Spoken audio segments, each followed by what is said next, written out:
প্রিয় দর্শক, আজকে আপনাদের জানাবো কম খরচে ভেড়া পালন। কম খরচ করে আপনারা কেমনে ভেড়া পালন করবেন।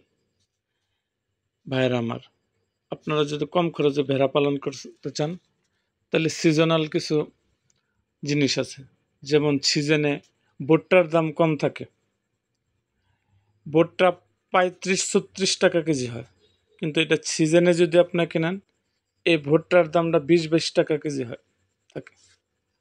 আর যদি গমের সিজনে কিছু গম কিনে রেখে দেন তাইলে আপনাদের অনেক কম হবে। এগুলা যদি আপনার ভুট্টা, গম আপনারা যদি আপনাদের বেড়াদের খাওয়ান, যেমন আপনারা একটা হিসাব করেন, যদি 38 টাকা কেজি আপনার যদি ভুট্টা আর 22 টাকা কেজি, তাহলে আপনার কত টাকা সেভ হইল? না 12-14 টাকা সেভ হইল 1 কেজি মালে।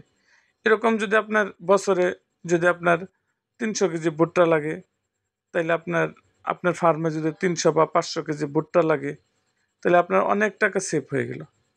আর একটা হইলো, আপনার যদি আপনার বাড়ির আশেপাশে চরণভূমিতে যদি আপনি ভেড়া চড়াইতে পারেন, তাহলে আপনার দানাদার খাদ্য অনেক কম লাগবে। দানাদার খাদ্য যে দিতে হবে না এরকম কোনো কথা না, দিতে হবে। ভেড়ার স্বাস্থ্য ঠিক রাখার জন্য অবশ্যই আপনাদের দানাদার খাদ্য দিতে হবে। তারপরে আপনাদের কি খরচটা কম হয়ে গেল। আর খরচ যদি কম হয়ে যায় তাহলে বছর শেষে আপনাদের অনেক লাভের মুখ দেখবেন।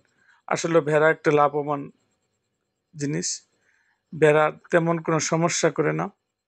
এই যে দেখেন আমার ভেড়াগুলো, আসলে আমি যে ভিডিওটা করি এই ভিডিওগুলো আমার বাস্তব অভিজ্ঞতা থেকে, এটা কোনো ইউটিউবের নকল না। আমার যে অভিজ্ঞতা, এই অভিজ্ঞতা থেকে আমি আপনাদের ভিডিও করি। দেখবেন আমার ভিডিওটা খুব ছোট হয়। তো সো আজ এই পর্যন্তই।